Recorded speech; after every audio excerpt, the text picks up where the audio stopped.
Mohtarem Asatizah Kiram, Assalamu alaikum. I am Musna Akhtar from Snowman Publishers, and in this video we are going to talk about page number 76 of Knowledge Wheel Math series.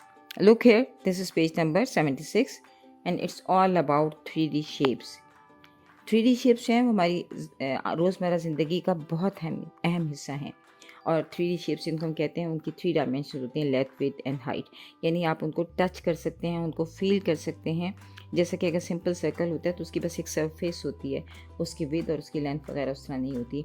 तो आप बच्चों को ये हमारी environment में भी 3D shapes मौजूद हैं। जो 2D शेप्स हैं वो 3D शेप्स का इम्प्रेशन आप कह सकते हैं कि वो हैं। फॉर एग्ज़ाम्पल अगर आप स्फेयर को अगर आप बोर्ड पर या कॉपी पर रख के उसकी बेस को या उसके टॉप को ट्रेस करेंगे तो वो सर्कल का इम्प्रेशन आएगा। इसी तरह आप सिलेंड्रिकल जो ग्लास है उसको भी आप पेस्ट करेंगे, ड्रॉ करेंगे तो आपका सर्कल का इम्प्रेशन आएगा।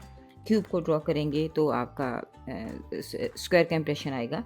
तो इस तरह बच्चे जो हैं वो कोन को अगर आप ड्रॉ करेंगे तो कभी सर्कल का आएगा, तो जैसे भी उसकी टॉप होती है। और वो कभी कभार आपके एनवायरनमेंट में जो मैन मेड चीज़ें होती हैं वो 2 शेप्स को मिलाकर भी बनती हैं। सो बच्चों को 3D शेप्स बताना बहुत आसान होता है, बिकॉज बच्चे उन चीज़ों को ज़्यादा अच्छी तरह समझते हैं जिनको वो टच कर सकते हैं और जिनको वो फील कर सकते हैं। तो बच्चों को sphere, cylinder, cone and cube, हम ये 4 शेप्स इंट्रोड्यूस करवानी हैं, लेकिन उसके लिए ज़रूरी है कि आप बच्चों को इनकी ओरिजिनल रियल लाइफ मटेरियल के साथ इसका इंट्रोडक्शन दें। आप बॉल लाइए, जैसे कि यहाँ मौजूद है, बलून ले लीजिए।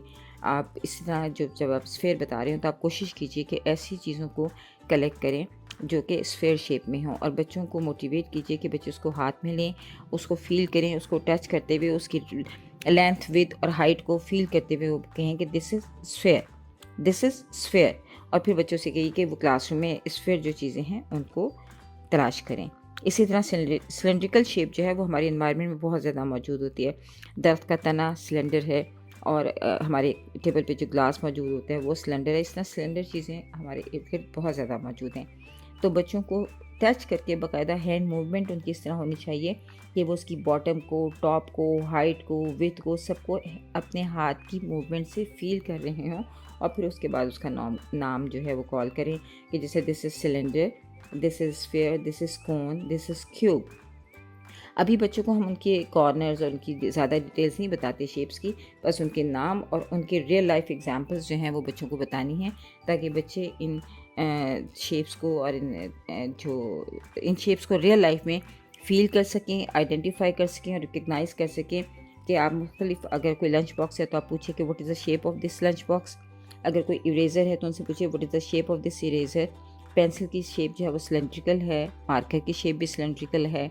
इस तरह बच्चों से इर्द गिर्द जितनी भी आपकी किताब की शेप जो है उसको आप पूछ सकते हैं। इस तरह आप मुख्तलिफ अशिया को लेकर बच्चों से पूछिए कि ये क्या शेप है, और बच्चों को बताइए, क्योंकि 3D शेप्स हमारे एनवायरनमेंट में बहुत ज़्यादा मौजूद हैं।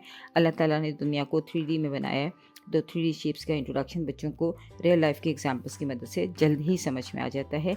लेकिन ये हमारे लिए ज़रूरी है कि तस्वीरों की बजाय हम उनको रियल लाइफ ऑब्जेक्ट्स दें, ताकि वो उनको फील करते हुए 3D शेप्स को समझ सकें। शुक्रिया।